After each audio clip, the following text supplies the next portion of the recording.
Okay, welcome. Natalie na B4 with ML. B nga honorable Lola Soto Jang. Wala po muyalan ko is aspiring president benyin tembo muna because afana be local president yalla bola nyini kan Gambia banko kanjang. Bakary ke Badjie fo nyi bintang karina la député andung right now fana politician bala fana madi ko aya announce nyamen ko afana dunda political arena konole. Bakary ke Badjie welcome B4 with ML. You are highly welcome. Thank you, Emel. Abaraka bake kontanta kana ABAY4 andu fanan ANC o bake pour nimmol kala kacha katun dunia mu kacha leti nal man kacha alte nyomoy la ba nal kacha ta ku jama fanan bije mi yalon ko abi dibo kono asena mol sena kalamta isena long nin kacha tam be nyomoy la andu nin kacha tam ba lonna banko bita nyame ndul fanan na hadama yabe kala nyame fana dum feneti mi yalon ko abi kumma yala bake wala nan fanan ka kontan le kana nimmol ye kacha ni atol sifal ye kacha nga lonko Gambia nyanta tala nyato nyame. Okay, ABAY4 ko atobe nyame lafta bi ABAY4 femfe alon ko nyini karo ke tala wala femfe alon ka banku no le diboto lafta bi ay senaya ABAY4 with ML and you are highly welcome but mela fla ye fam pomole Bakary ke Badjie nan jumat Abaraka bake ntelem foni bintan kabana la député oti min yalon ko I am an independent candidate from foni bintan kabana annu fanan lafitale ka manse yani ni 2026 andu mur ko moteje fo nyatota ni ala sonda nde fana be député bu ngol kono andu fana molete mi yalon ko mbakata kan député bu kono kadi yam moliye ka fo moliya nyanta kelate ngakete wala honorable Bakary ke Badjie Bakary ke Badjie isa fu no banku dingol ye ko iya fo la ko kono nyame e bela frinka president yani ni 2026 samala kon da fa ya fo le introduction ko nyame because ngola jeto imeda ka fo ko ko matata je nyaato adam malen isa fo no nyimune ni samane kono ka president ni Gambia banko kan. Thank you ML wo nyinin ka ba kumayata bake katun tol be mu Gambia dingolati fon follow me yalon ko kumayata Gambia ja wala Gambia la ta nyaato ti ndeka fo muli jama ka binda commencer dulante ne malla fi ka ke politicien oti bare mi ya kumayandi wala sani ni mol ko momo ko ntema la fi politiko la politiko notale say ni mo kendol man dunje ye kende ma sammana woton tolte kananola wala tinna nte fanan keta molti mi yalon ko hameta ngadum politiko ko nata national assembly jiko mi en samba je wala ntela mi wot national assembly na betiyata banko nyanta betiyala ni aje banko man betiya woto national assembly de man betiya wala en samba député bunko bare nte tata nganda diya mo keje bare fem kilimi yalon ko yarante ma fahamu bake walam fem kilim walam national assembly nomba sol le ka samba sani won nomba sol na tata voting na ni atul kaboy atul la kamo bukalo walam national assembly won kabo jamale kalama min doyata wala decision o wol lafta min na wobukatama wala yatin nan koko jang nte dan no la jang fo ngata ngasele koto ke ngajibe ko ni keta president oti jama ni député jama soto woto ite kala fi min na wala kake wotu mole nata ko sani mbita president ya nyilla andum banyilla aba kono fen jama mi yati na abukata banko kan kuke mi yalon ko ngako diam bake bare fen buka boje aba kono civil servant la salary bi ntol ngajele ko ye civil servant sol 2000 pension wol bebi be bata kono ibe ni ku ya ba kono moy ta fo aya pension iman na jo fen na fo 2000 3000 as pension momi yalon ko wotu mo aka ko jama sol bi wotu mo fa hannata ibe active sabe ibuka ko di jama fa ngosono bare sa tara pension e kanjo 2000 dala sisla wolle no multi mi yalon ko lota banko ya kata banko fo irita ta ba mi ke jo fen ni adi be na civil servant mi yalon ko ibe active service min yalon ko wolle so jabon ni police ni ticalti wol min be do ko la fango nke jo jalle nke jo minna ni yelu ase bondije yema ni so bondije ye dépense so bondije yena school fees so bondije yena safina so bondije fenne bukatu sani tol kala fle mo woni ye taba lonu kono dandi be fala wo mo fendete mi yalon ko akanteni ku ya baake ku do fana mi yalon ko akanni ku ya ntol be ngaade ko salary man betiya mbe nga fo ko salary man betiya mbe nga fo Gambia do ko soto koliyat bare hanikabi fe mo dabe la fa kande constantly na kodo la value mi yalon ko mo jama bu ka fo bare amu fendete mi yalon ko ay jahalo si baake ngami na the next protest anyanta kela ka jeko na dalasi ay stable na dalasi is constantly abe difficile kan dan so be jikam bakale ni tata bi wala sama kataka sefa fale ibalon nan kamin fo wala yeta ka fale ka Gambia da so fale puka ke yiroti wala dola wala pound ibalonda nkamin fo bare ni mantaji italonda annum fanan ku kilimi yalonko banko tetano natra politicianol man to nyafo natra banko dingol man to nyafo woto fengo fembe min fo kay jam fengo le mi yalonka sabata da so be ji kam bakale modo se nyini karoke munati na Nigeria mini yalonko ye kodo soto le ikana Gambia ja ikana ja ne because of na dala so esembo soto nyami niftata Nigeria ya fali ndaira woka ke itole kodi jama bati ni aja Sierra Leone fa don binaja wole ko na dala so sa ni wodala so be tata ajita wodala so bi wole Gambia muta ba wodala so bi wole bebe ji kan abe banka wo mu fedete mi yalon ko kan ni ko okay ngeje parliament o kono le but kabri be parliament o kono ngamo ko be not alliance ni wala tata ji but anyway ngamo fanan ka dol ka independent candidate le ite even not alliance la banka biga campaign o ke fonnu eta de jela bang independent as an independent candidate esani fadam fasino modeba ndol not alliance manke patiti barente be noto alliance le mbenu waleto sani ni ilo ibe noto alliance ibe no la as independent candidate sa inte lota as independent candidate because ita for no la inte lota noto alliance. Okay, are you saying that noto alliance there was no party ticket? No, there was no party ticket. Noto alliance independent. Okay, so but kabrina rafanang in a political arena kabringa mo ko electa kala president de Gambia Banko kan 2026 samala noto alliance ala 5 members sol mun beje ngamo be complain kanko wala fo nyina fo ko emi bonda kalama what goes your reason mona nemi bonda kalama ko electa lo president yala ko kilimi yalon ko akumata jama kudol bije ni yalon ko ni ba tabikan pour ay mol be nafa ni yalon ko ni ya bondi ila planol iba destroy la ibuka bondi wala yati nante okay electa fo la nyela ko ni ko noto alliance ay la 4 members sol mun beje no wala fo 5 ni ko ndela tana lo president yala ba fo na kanata njikita wala ko dol ba fo la ni kanata because kabin no ko lota rek do findita akoko natra ya fo nyene num mba fo la kanalo so wasi fam borita wala tinna man dol inform okay jamala findi da ko natra ya fayanum aba fule ne kanal yalo nimbe media jama mbukala fika molto commandi because ni molto commandi woka ke isu baleti okay but personally ngamu da ko almame jiba because nti ala audio lo moyle to be frank ngala audio lo moyle nta phone la wede I what mum be I cannot quote it wala I cannot paraphrase all I mum be for but some phone ko ala dia mo te ka jela ko ning atara ya inform num aba fulen ko kanata but is it that ni ko kanata abe dis ko kanne bang wala is a positive advice on your side woman ke positive advice on my side because ntenga jele ko mi warata noto alliance mi warata fengo fenti mi warata Gambia ti mi warata all the political parties in the Gambia wala Gambia ti sani Gambia la tanya to ntenga jele ko ntolte sino la noto alliance député ntol nga ku jamale kele parliament bar hadi ko bi fem mamboje sani min nyanta kela wala nte I must take a decision mi yalon ko is a radical decision mi yalon ko decision o mi abe koliala okay but don't you think taking this radical decision and ning atara yetol involved because ngaje ko niaje bejenu you have the same motive with them you have the same political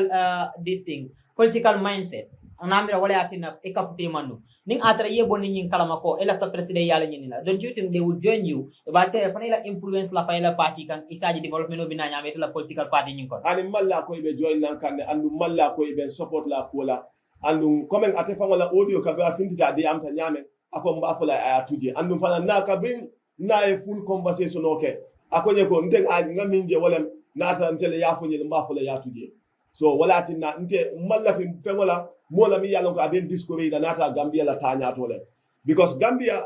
at all cost Gambia le kumma ata momoti because Gambia ntol bebe janne anu Gambia la tanya to nyanton tol be sulala le wo mu fendet mi yalon ko kumma ata ba okay en ngajele kabrin ya announcement okay ko e kana lo president yalla Gambia Banko kanjang ngaje ko not alliance e kamun jube wala ko mo yalon ko right now nyame lori wala kamun kera former president ya AJJ Jamedi audio boni ko aye sakal wala fa expel from no to alliance which mean imatra no to alliance kono ko teke how do you feel kabri yala audio moy kabinga audio moy actually nkoko now wato sitale pour ngata ndamma andu nyin joni nyin sani la abe diala because mantra ke kampu fangole bare mbake kampu banko eta nyato woto weyi tan di woke ko ni lafita kudola foye kire andu foya tama ilafta la nyame kaje ko ni ya approve wala ni ma approve man nante distract la but tuba jumala ko avec le président de Gambia Banko kan 2026 tuba bu nene ma fonte tuba kele nene ma fonte nene ma boy tuba boy fonte ene ma moy tubabu ya ko but is it that elaning ini munata ini political mindset munata pour que fonction political party do Gambia banko kan it was influenced by mulda interaction with la carola wala ko iyaje ko ninnata aw have more supporters wala be more sura mun be support la this reason inata wala ko you have different mindset from different reason from that maje actually ko amanke ko molle ka fonye ko lo hani amanke watude bare yalo nte kam ngo ko be ngafo nyame kabin folon to nte koy ko malla fi ka dum politiko ko bay mi yem dundi politiko ko min kam pousse ka dum politiko ko wala iteni te ngaji ne ko na fonni kelbe fa kan ba kono ka fo koy kata to babu dule bare sani mi yeto mune ati ngay man si banko ka woto banko le koliyata crime rate mo be nyo fa kan Gambia jang isa aje ko woto banko man tenkum ni aje mod beta ka motora ila la ranka yafa sani nte na banko di ya ay mune nafa na trante hanitale ka fo ko mbello lale nte fana nyante nakato dango kela ka jibe ko nte nata ambe banko nata ye banko dina mba sambanola woto nte nyanta dolale womu feneti mi yalon ko ayente sula bake ku Gambia la tanyato andu anytime sita nte ka conviction o soto nka lani nako Gambia ne be kanala le malon fo saji nem fo nyato le ba Gambia ne be kanala okay any president jamela telephone diamu follow what was the tax aymon dila emana tax yinkeno akoye ko ate min fo nie wolem nkachata ku jamala because nte abe police nola ya like ya lon ku dol bije mi yalon ko alla kacha wo mu private lati andu hannata al dunta nyola wo mu felet mi yalon ko al manyana ka nyo wanyari wala ka du kuto mi yalon ko aman betia wo fadam felet mi yalon ko ka borije bare ako ate tax din na punga ke nga responsible for fisheries bare sani ay woyente trajele kabin abi palaso de ako moli afande ko ntenu nte nka bade mo kele ha to nya nka bade mo hadi kabin kata batole anu mini frita even these days mbita bato mo to nya sani anata akonte am responsible for fisheries mi yalon ko wo mu fenete mi yalon ko nte meta bade mo la andu nga continuer fo sani okay so fishery tax mundi la tay nyina ko koy makino weda molal ka fa ko makino bang fondum aya jela koy makino because ngela video jele be bal kono o bita kan ko la but nara agriculture sector la fanala Gambia bank ngajela ko audio fintita recently ngamoy ko famal ko imejo so is it that it kabri a complaint in dilal and what was your reaction as a parliamentarian ibe mon ko gam pour ka try by all means nin ko do beje solve nde famal la ko la mi yalon ko ka kacha wati député bun ko and won fenete mi yalon ko kumata ndebe agri committee wo amanke ko ya jamele keje wala wo mu national assembly la quality won fenete mi yalon ko kumata nga mbeje no bedo ko la famal la ko fana mba kacha kan kende kele so ni ko imejo ndol nga kisi ro kele and we continue to ask questions to the minister of the minister of agriculture fana nyini kaka mi yatinda mejo but saite nga min kalam ta wala ye fama jamal le jo andu fana fama mi yalo ga manjo ndol fana be continue la ka ko fana fight okay e nyina foko kabrin imalla fika ka politician oti but kawi dum politiko ko itara national assembly nyina je ko you am in a minority side so yaje ko itala kumo jama beji wol bukalo me wala ko ke fole bari bukate nyina ne president yani hadin bin ika kuma kan to lam be majority side bon program parliamentary parliament ko ne be ke kan Gambia banko kayda president yani ntani ne lanu natra Gambia bita kan nyato ndil laftala nyama kata wala nyama wallahi ata jabla ni fam funga lu president yala because natra comme en coming for ku danta wal ngamin fo jang nsaje ko Gambia fonni kirse sija yi do ko soto jang fulan jango nsaje ko mol bini yalon ko ibe do ko la mol wolen police teachers ani nosol ani agriculturists ani fisame ibe do ko ke ga ika kodo soto anyama wallahi ate jarila nga banko nyini nsaje ko corruption fa na be iba kele kan kende ke corruption be kele ka corruption man tra tamandika wallahi ata man jarinu ntega banko nyini because it's not about me amanke pour nte famoti bare pour banko la tanyato okay but ngaje ko let's go to the munkela saying walen funding ke la finto ke la balamba itandi protest ni ngaje dabla je baake engage protest ni kono baake because maybe the corruption la fight kan but don't you think it will be great enough ning atara clause mumbe constitution o kono ka tandi ko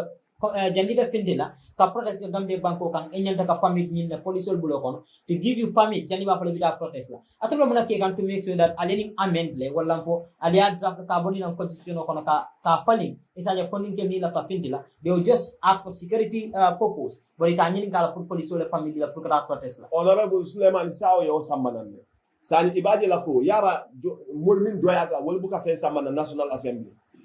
honorable deba sa ay nim bilo aya sambana ne ko ka ning amende ka do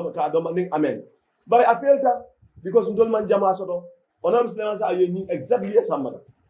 so ka big aya sambana a felta ya sanya ya amen honorable ya amen sa fa day do sambana but a felta so ya jele ni tarata minority kiti kono in the National Assembly fendol bije mi yalon ko hanni yakata fo dan ni sanji wili killing ate succeed nola bi hanni ata ndol ni UDP ni independent lata nyokan jama min ka ke wolen e kan tol defeat le nin tata voting na so ndol fana ni yoka kuyaje bake bare parliament ini yokoyata nyawne ita bondi nola nata alman jama soto je because wolen luwati comme minu siata wala kango kalo for is right or wrong by minu siata wala kango kalo. So about that right now sai santim benyin tembo monto ning UDP GDC I think ASP or any political party in the Gambia ni marina to ask for coalition muni alon ke bedo ko mara na fi ni do ko is it that ibe sonna la priya bule no science mbe min na walem ko ntol fonga do ko ke follow danding ini mo ba fala ini mo equality because natra pour ni mo equality dan ni bina rek mbitanu nga join mo killing kan ka fay ko ngata but science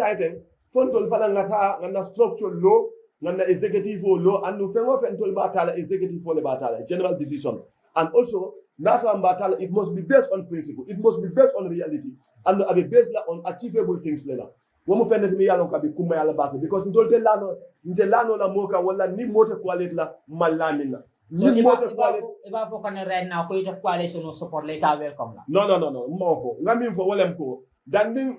ni mobe quality la fo executive fo yasinga kacha nata ambe d'accord la fana abe kela on principles lati andu nim mo fana de quality no la mi yalon ko anene invoke corruption o kono nim mo te quality no la mi yalon ko tol nga hatilu fula sota to ko ala tilingo dasatale nim mo te quality no la mi yalon ko amang Gambia soto at hand will be mu fennet mi yalon ka be important. So right now if you welcome a coalition nata le bela fla coalition wala itala bela fla bang wole le fete kan to lead them o bela fla pour ka bulle no manen atara they have the leader mu yalon ko ite amira ko amari fitale pour ko position on nyinta first option wala ntol be la fla lead that will be the first option wala be kala option follow ntol be la fla lead bare sani ni mo be man possible then in senanga ku dol fana jibe nga kacha but as of now science man we are not open to discussion on that matter who issue of coalition man bundaile ku ga kacha follow because ntol findi sana sani we are less than 4 months old so we must put up our structure for na structural care nga banko be muru nim pareta nga jibe bare fana natra ntol ni mobe la nyok abe kala multi mi yalon ko atilindale abe kala multi mi yalon ko nene man korop abe kala multi mi yalon ko track record beti ata perfectly ando abe kala multi mi yalon ko lata la bake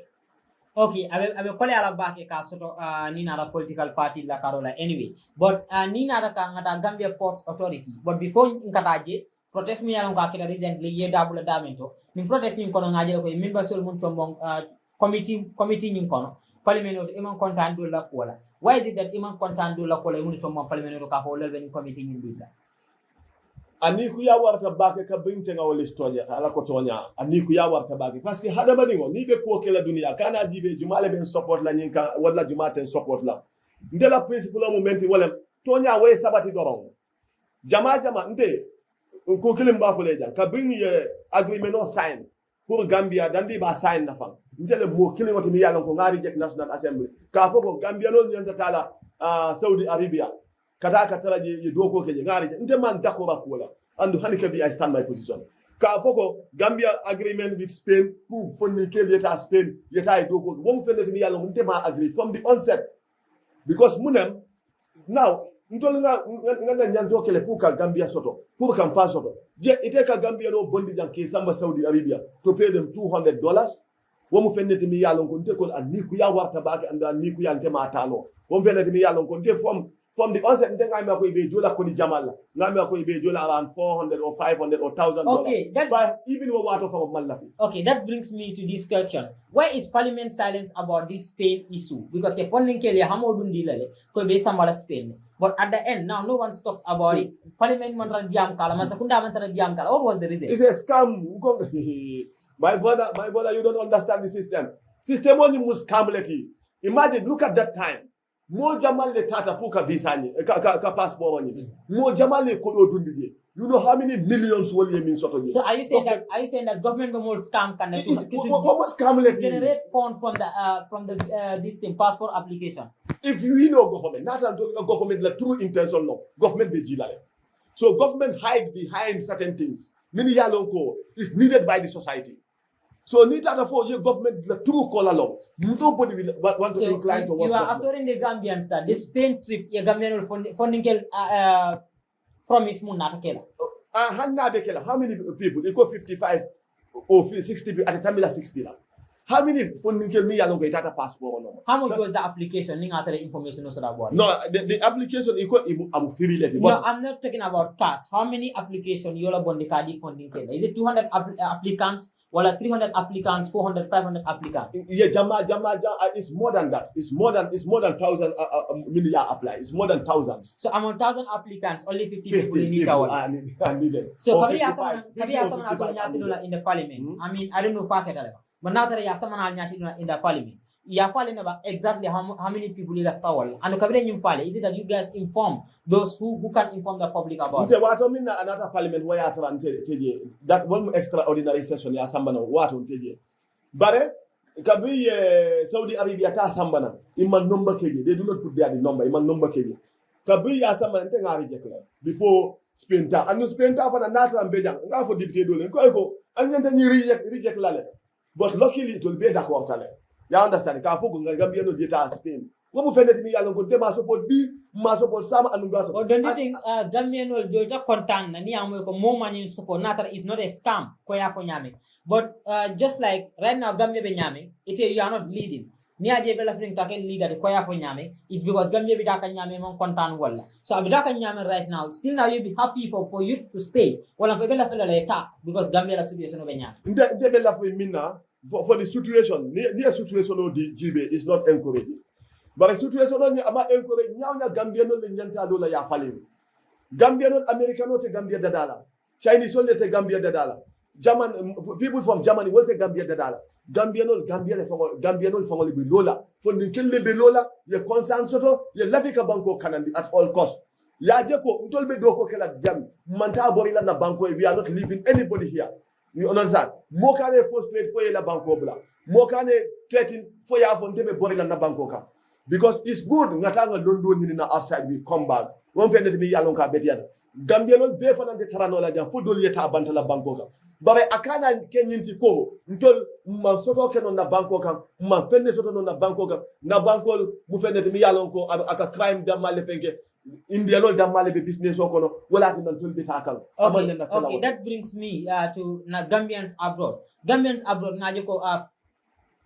half of the this thing Gambian population is coming from those in the abroad. And muni alon ke be bantala banko ka right now. E kanyina complain ko apart from it la na fulo la dum Gambia banko la ko kunta. Kuti je ka involve government to. Chance man dila pour ka carte fay. Chance man dila pour ke daga Gambia la politico kono because ni man da carte fay ka da politico kono. What is your stand as a parliamentarian? Wala fo ila muni alon ko minority side atrobe mona ke kam police aje be stop la nyame untol lafitale Gambia no be dawda because as a carte fay no Gambia dama lafta Gambia no be dawda ay carte fay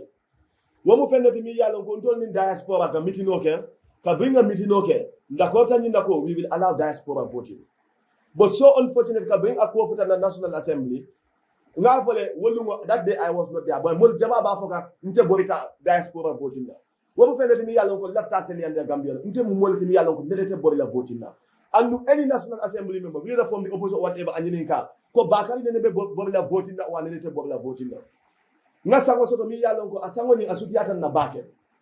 andu fana wo sango ni nta stop nola then I have to run bare dan nimbita ante fana mamira ko ni ko bina carte fayo kelato no never because ndenga ko we reach at a consensus wolen ko ntolba accept la ko diaspora voting ke sa ni diaspora mo voting ke Gambia it will be voting ke la mingo is it that before that voting parliamentarian tiji mu yati ne ko ayga a fo na nun ko ning badi jekla hani ama fo ni mo ma fo ni comment ko mba vote la in so you were hoping that all the parliamentarians will agree that diaspora voting ha ntela miro no wati but ngamo ifana ko logically iko ni diaspora voting ni chance dila hanatara elafta ake aba kole abala la ake because constitutional human right diala wala constitutional nyimbe nyame aba kole abala pour ka diaspora involved into voting isa mo what political statement mini ba foka wonka political because constitutional ko every Gambian you understand of sound mind above the age 18 anyanta carte of file you understand constitution ma fo wherever you are ako inyanta carte of file wol political state wol kulete mi yalonko amanta constitution ko no mol ba fo kay bir wala so is it that there will be any stand pour ganim bilo mo ni parliament ko no the bill is still going on fenkoning the bill the election bill na bi kan ma bam follow so sani what we can do is natural and total for the lato msa suggest no ko we include diaspora voting. By one of it's going to be difficult not at NPP Malafa at a Kenola. Because voting them at the end of the day. So are you saying that NPP Malafi diaspora? NPP Malafi diaspora, that is clear to the living and to the dead. What's any other mold? So is it that NPP Daman political party in the parliament, Munia diaspora vote reject? Maybe another few independents for the world for the year reject. Do you know their motive? Mbela motive long mbela dalilo long mi yatinda ya reject wol so ya diaspora voting reject ya reject ndefa nga dol comfort ngeni ne ga ko why do you reject diaspora voting and they could not give me any substantial thing iman dalil ken do fonte mi yatinda to ya reject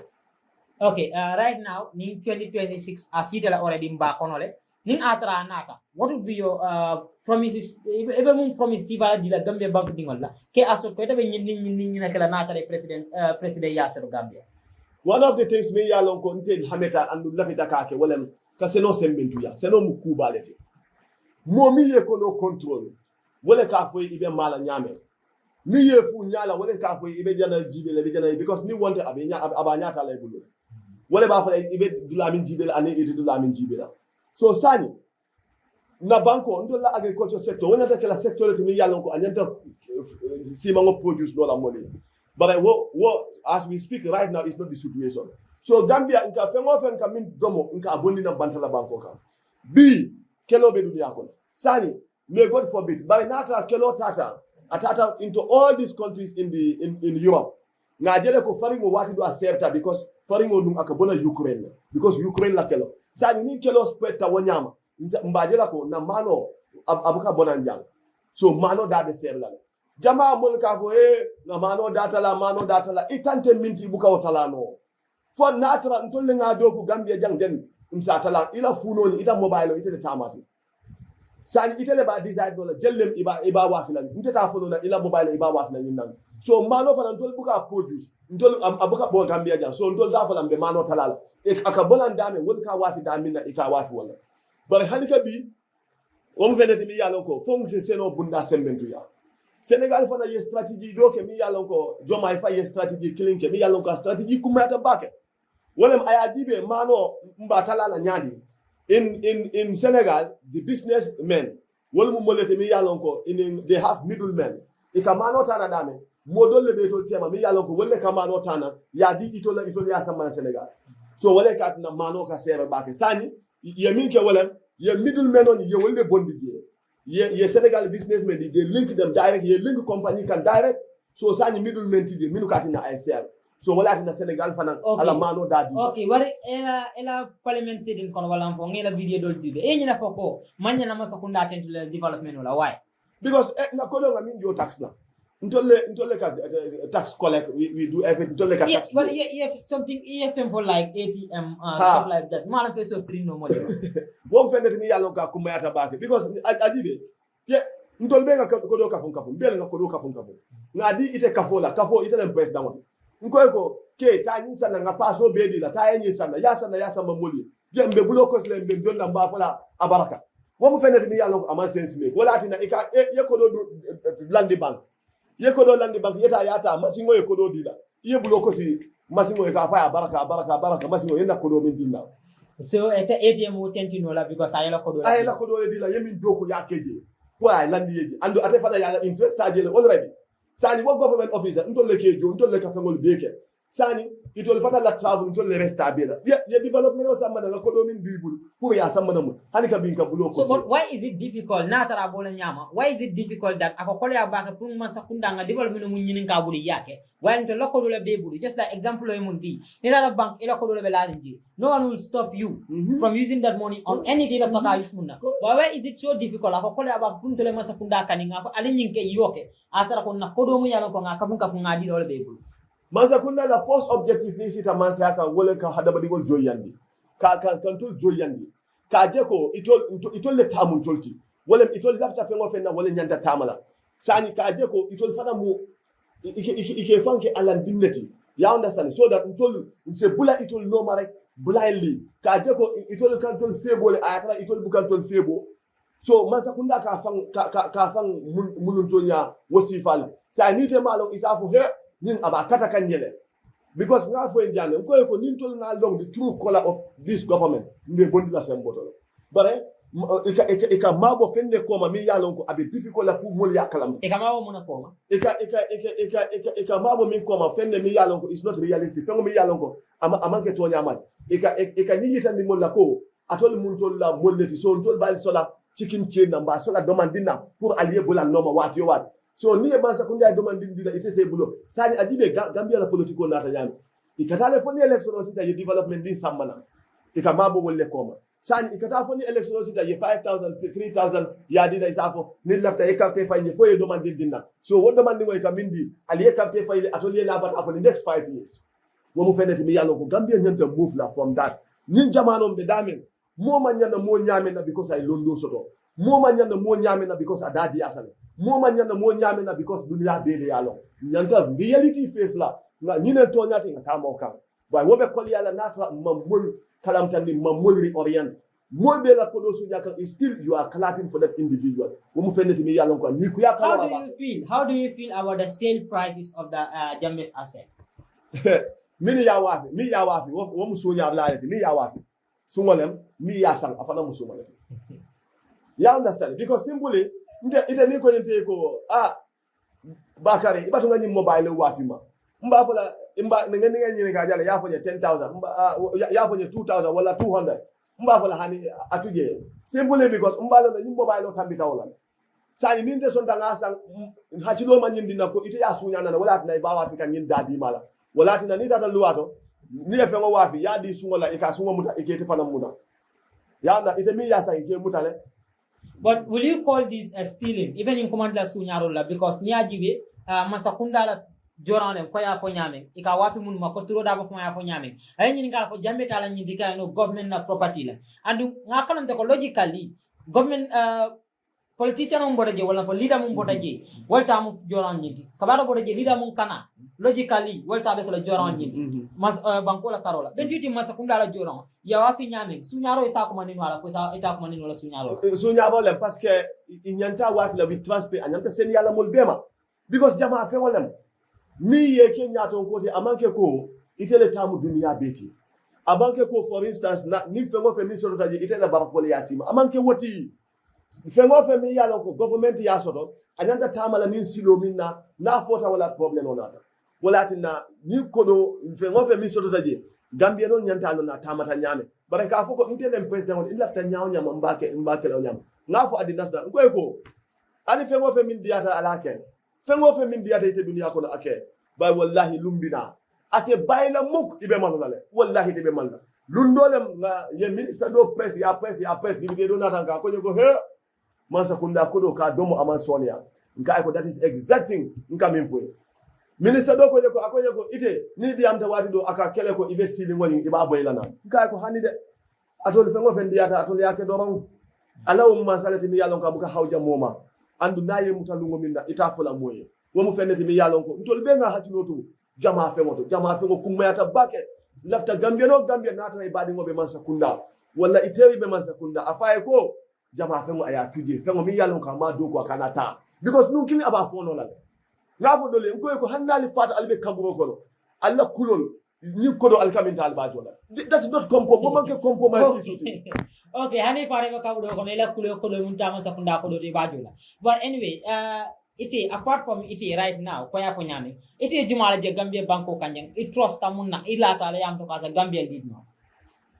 nde trust am fawalla apart from ite excluding you ite amre sa jumala bulandi no wala fo nibe coalition support la e jumala la fale fankan sani ten mma moje follow e samu la fano fankan coalition no min se la fano fankan foni maybe ni wato sita depending on their agreement and our agreement because nde mo pan african also and dan nimbe la mo ka ama fa ke pan africa ay la africa la tanya tola ay la ko africa se kananole as a la africa la unity la as a la africa nyanta one currency soto la pour africa e tanya to so mbe la fenga for ay ke pan african also okay now san ite la jibe bokono Jumalem Pan African not in the political arena today. No, okay. I'm here to ask, not to answer. So anyway, right now, as it is now, yamuna achieve. Ebe karako munke gambuka Senegal sojoro bondi on info. Yamuna achieve. One of the achievement nga mean sort of because woman can tell family achievement. One, we were able to go around ministerial tata ni CDS tata. CDS ha min bije njay ni CDS tata ni Minister of Interior, Minister of Defense ni tata le kayita ndiwo ke la ko jang kesol ka boye Gambia kono bakele because mine kesol nyim boye ndi Gambia wala min Senegal so jabal min biya one thing hannata mol be ma understand wo mu tonyalti Gambia to no le soto andu to man fe soto na man ke Gambia sani na Gambia mol min yalon ko be Gambia je nyanta safety soto la Gambia nyanta tanko soto la Gambia bare atata le fona extend Senegal so jarol ani rebelol la kelo way yentol bondi noto foni ay mo jamal de la constitution mo jamal borita ka boni fanga kata foko sama si wal ma famo Tambakunda mo jamal ne borita you understand even Janal kesol ka boy close to those areas and mo min tata for 5 wala fata or 6 so or 7 how do you feel kabri yamo ko Senegal la government ni agreement la soro to computer ene contenta bake in fact lunga minna joma e foy binta wo mu fendeti mi alon ko enten yo sewo bake because femman yo sewo fo ntol fana la mbe niji la at long last mbe kayro so la de na mul fana mbe niji la in the borderline adibe na Senegal soja ani rebelo imeta kelela le ngamin fo moli government wole ma simple ndega min fo adina sa simple ngoy ko ma fo ikana tara Gambia but ali bondi foni ali Nigeria no sambana foni wala Gambia non ali on sambana foni because muneketa Senegal rebelol ani Casamance rebel wol meta kelola le for ages ibe kelola sani ye wuloni nyanko motande ye sindi ya fo ko ay ali kele na bankoka to preserve us to save us woto inyanta Nigeria so jamale samalanje mi yalo ko ite keloni ita create la okay but iba folo ko comme nyanda Nigerian so jarol la samal nanje as a pan African ngajo ko maybe it will not be that much big problem but gamino jama we complain ko we don't even need foreign military this thing come back in our country is it that we need them or not? No, we don't need them. Foreign soldiers will canal if there is a need. But if there is no need, we don't need them. In reality, we don't need them. By sani, nga kumbo kele ko, inyanta ni soldier will send la inyanta talale. But a woman keno, sani, pundo nga tara kairo kono, hanata imanta nga tara kairo kono, wale, ye Senegal soldier will ye bondi phony because they ani rebel borderline, phony be borderline bala, ani rebel sutiata. And the first kelo minketa, wale Senegal soldier will ye mole bind before you dunta rebel la zone kono, wale ni kilo be wuli. So is that one more secret behind your this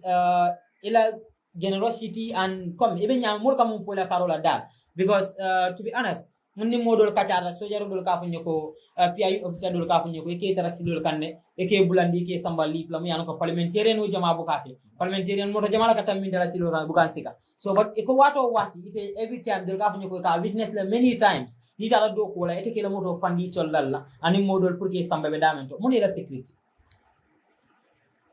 namo yalo nte Gambianol yemin kentela nte Gambianol jonola to be very honest with you and it does not apply to only Gambia hadamadingol fango yemin kentela nte hadamadingol jonola wala yati nte la dunia bali wokono dal is hard pour nga hadamadingol je ibe la fi fengola nte nga soto me mako no mol jama Safoko, you doing this for that, lie, Allah, fengo fente be minkela, I did for the sake of Allah. Like, mballa fi fan pu moyen jay wati do ni nga molti kay ka fo he Bakary ite bakata kam mol yenne bake e kam mol cikaten ninte ka fo ko nte make atelier ngake fangole fengo fen dunia ko nte ngamiki I don't do it for anybody I do it for myself because dunia mu free market leti ta ni dunta market o nyingo fengo fe ya diata yake fengo fe diata yata bara ye fengo fe minke wala fengo fe minta e baji wala lede sa ni nga mo nyinya mo nyinya ngam fanne nyinya because it's coming back to me ni nga mo kendi ya mo nyinte ma febo ngam fanne febo as even when I was at the Gambia college ngam mol min nota mol millier wati do ni nte kabin lota député ala mol ka fole nte be nyim party but I don't care I want all my family members to vote for this man honestly speaking but I munem nte mu hadamadi wole kumayata andu nyimma sekunda moto government paying 50% government be 50% be joker so that 50% to return it to people you must carry people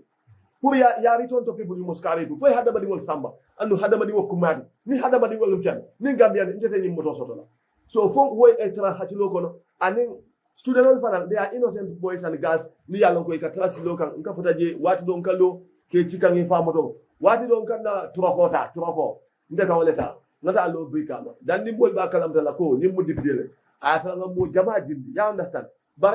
I am not doing this because I want anybody to support me no I am doing this because it's a mandate upon me as a citizen of the nation. Okay, Yang, you bring me back to one question. How do you react to those munkafo ko? Ebe pan-African yala parliament kono, but yes still moto be bulle ba mo use kan. Nyalon ko ngamo la ko dulba advocate kan ko aman da na nyaming wala fa na nyaming atol la karol alman nyen natal. That is the motol MP motol, the deputy motol.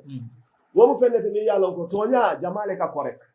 Ntol damma ta fono la wiya correct. Jama boloka di wala anu Gambia no dafta minna wala nyanta tamala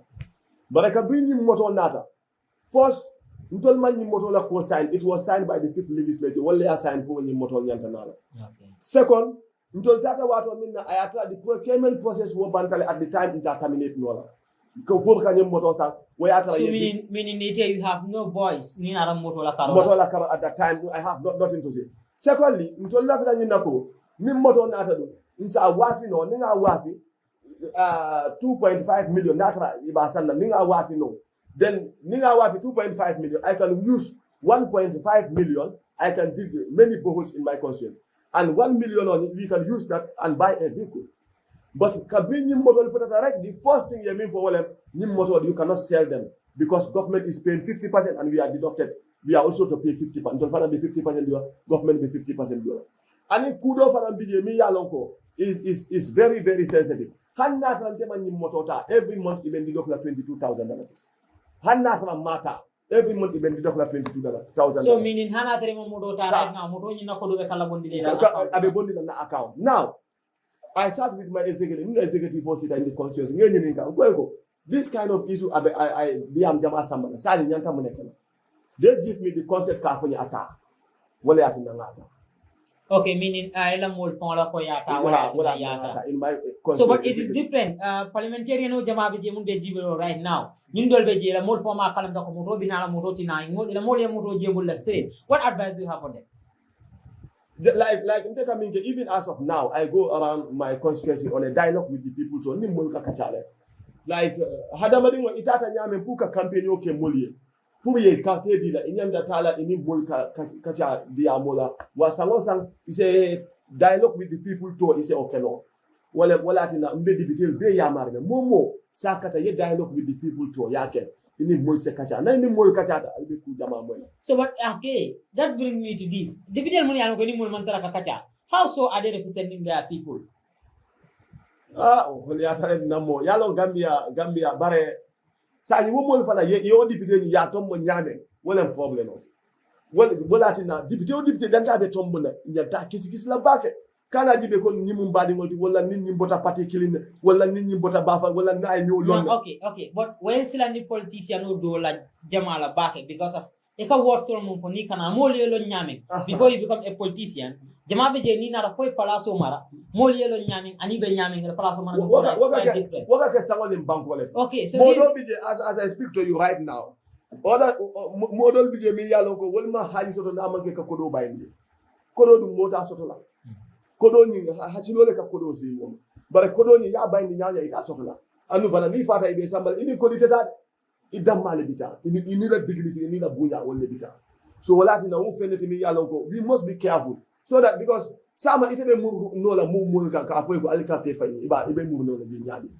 walati nante as I'm here today I am 100% sure honey BBB the election was taken for Libin Dankara I'm going to win regardless of the firing and whatever it is. Okay, you are going to win the election for Libin Dankara na kwaya for nyame. But that brings me to this question. Nina raka jibe ejamtanu Ministry of Fishery ko ela kuluma yana ko ya samang ela tundo kam. Ni kuluma ya difference jumala kidintam. Is it that you respond? In my first time kabinga minister nyininka akonye ko sate le tamu. Second time ngani nika akonye constituency le tamu. So after another kafo ibe kulungo bondila sate kono iba asambala because committee le tamu. And that is the landing side. And already sate ni binta wole kulungo bejo. Yeah, understand. They paid everything. Initially it will move away. For after that at this extent il after kafo kulungo ni constituency be le tamu. Now the problem is how can an entire constituency own one vote? You understand? And who will be in charge of that vote? What get a problem bati? So kabri iko itol fana bina sate mo fana ko itol fana be pare ni kunu ngote bolaja. You understand? Already discussed the interim minister made a discuss la ko binta nyanta kunu ngoso la binta and minister assured me that binta be kunu ngoso. Sa ni kunu ngonata yente imante to inte malla fa yento foje bare yente la ko ben bondi completely itata ya use as politics. Ya nte fana ngandabo. Ba ka bring problem on nata. It's my people and it's my business. So ka bring problem na ko ni kunu ate bola binta and ate bola binta. Ndol fana mbaje la mimbe kala. Wala na lota wala na because nga minister call le nga fa akabe governor call man governor call. Na governor call le governor man na call tika nga call ko re amana call tika nga text ama reply. So ngoko we are going with what we want. So ye mol kije puka kunu ngota ate mol fana ko kunu ngoni tata. Okay, saying right now sa de moli ban puka kunu. Ha ka kunu mo ka submit ni luma. Ye banne abe sate mol kulungo halika bi abe sate mol.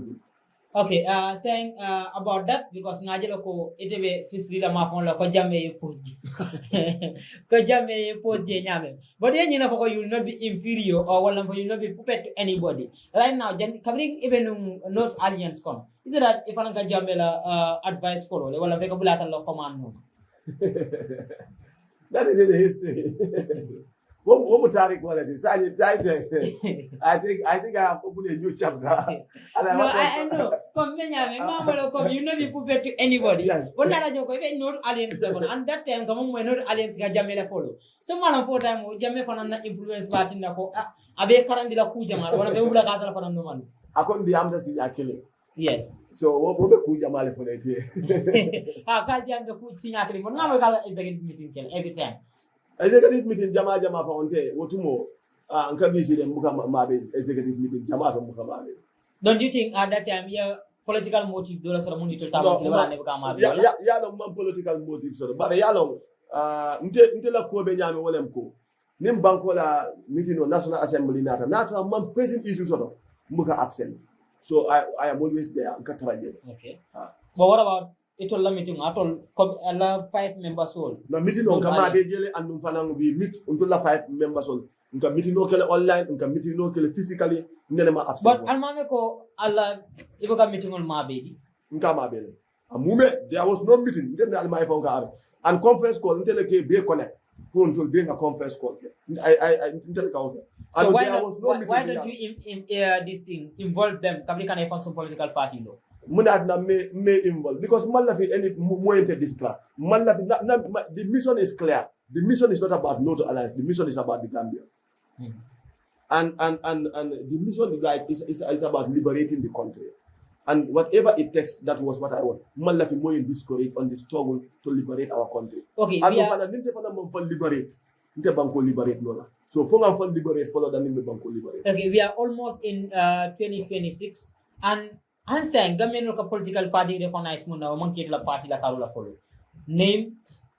executive board, obe monkey follow. When are we expecting that? You are expecting that as soon as possible. What be that science because mune keta nata le nte ngami fo mole ko le lafta lola. Nyindi amu bi atata nata nga fen kilin defo wala nte lafta lola masara. So mole be dia am ka bag bande ko 2026 mbe contest la. 2026 mbe contest la ngaw damma. So then you think it is time you name the political party? Man la fi ka political party form we are going as independent. Bare mbe name soto la as independent mbe name soto la and mbe national executive soto regional executive constituency executive all over and we are working on that. As independent as what? As independent candidate, president? Yes, independent candidates to presidency. You know there is difference between independent and forming a political party. So we are having a movement, a conscious movement, a pan-African movement towards liberating our nation. And we are push the agenda. Adama Baba Kabe contest as independent. But under coalition? Yes, coalition coming together, but I still independent. You know, coalition have their color, they have their everything. Yes, so, I will have. Okay. For closely what you will have the color and other things. But executive or national executive or regional executive is all based on it. It's all based on it, but at the ending, even a color and everything. So how do you feel? Is it that the 2026 election will win? I'm 100% sure that we will win. And no mantra more. I am here to take it. You are here to take it. I am here. So, but anyway, is it that every campaign, everything they were kicking on the ground? Musati na retaining election of sama meeting baso la phone le mo be invite na je and be fa invite na je lata isi was for tani loji abe be la ba okay sama meeting ba be phone independent candidate to presidency to be honest ngalo ko mol kam mol recognize munna wala ka party recognize mun wala party to ito ko imam pare wala follow e be lola as an independent candidate and parliament of fanon kono ngajele this is not the first time South Africa be kika jela nga parliamentarian will jela muni alon ko they are still a candidate but do you think it'll first do you think elaning mu alon ka be kika is it an idea ela mo le mun support ka ko be parliament ko yes still you go in for presidency wala ko parliamentarian parliament to je follow you focus in your political career comme like moldol ba kika nun jang ika law parliament ika contest for president and na mol fanan yo support le namol fanam dem bambuka wala wala yellow press da yala député akana utuje for the winter then you resign député and you continue with your presidency. Okay, but député bum kono ngaje you ite advocate back low wages la advocate back soldier like advocate back PIU officer like advocate back police la una ten like advocate nin bela and still now you are just a parliamentarian for ni bintankare yalon temuti charity and ngati ke you are fanam ngati ke dula jama Gambia ja so ntol tata comme tata min kono adiminta bake anu fadan ka lo wato ntol fadan ka struggle ka kodo soto nyame nga struggle ka ta nyame ka teacher ka struggle nyame police officer ka struggle ani mol fadan ka struggle nyame wala at number advocate fo ndo nyanda salary nyanda la falale at all cost so when you not never letting eba karakul ki ka advocate back salary la fa at all cost so elena parliament kono right now munni muna beji etia wisko ni be majority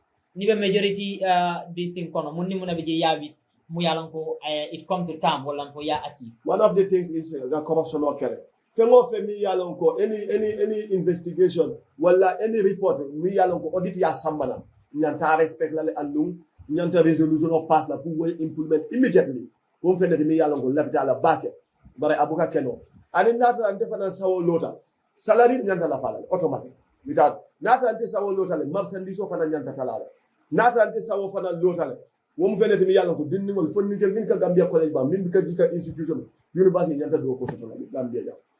Okay, what about